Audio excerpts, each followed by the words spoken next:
Informasi lain pemirsa, pertemuan tingkat tinggi negara-negara G20 di bawah presidensi Indonesia telah dimulai di awal bulan Desember ini. Pertempuran jalur Sherpa yang membahas isu non-ekonomi telah berlangsung tanggal 7 hingga 8 Desember di Jakarta. Sementara pembahasan isu ekonomi dan keuangan sedang berlangsung di Nusa Dua Bali tanggal 9 hingga 10 Desember. Selengkapnya kita bergabung bersama rekan Mercy Wijaya yang berada di Nusa Dua Bali.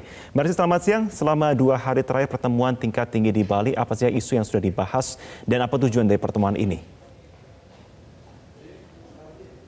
Marvin dan pemirsa, pertemuan G20 selama 2 hari ini di Bali ini merupakan pertemuan tingkat tinggi pertama antara Kementerian Keuangan dan Bank Sentral negara-negara G20 di level deputi.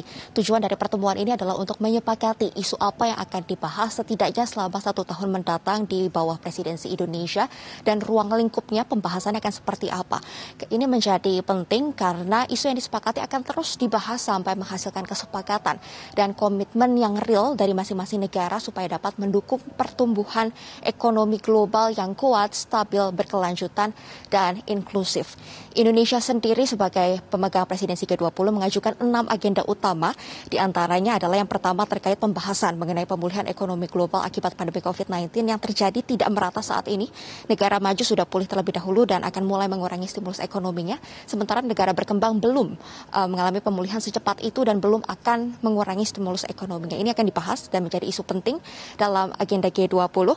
Dan yang kedua yang akan dibahas adalah Joint Task Force antara Kementerian Keuangan dan Kementerian Kesehatan Dunia.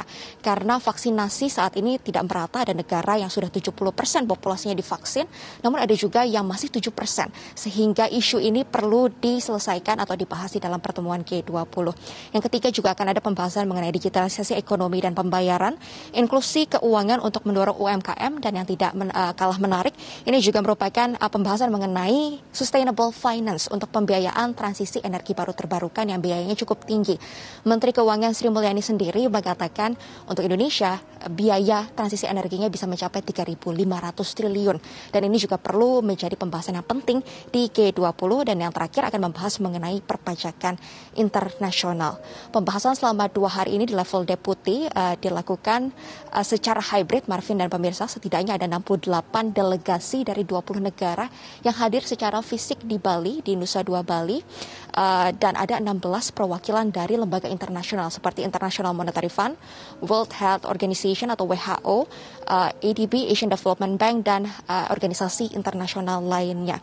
Dan kalau kita lihat protokol kesehatan masih dijalankan secara ketat dan untuk para delegasi menggunakan skema travel bubble sehingga karantina yang dilakukan itu merupakan langsung di tempat pertemuan dan pergerakan para delegasi terbatas hanya di tempat pertemuan yaitu BNDCC, Bali Nusa Dua Convention Center, dan di hotel tempat mereka tinggal.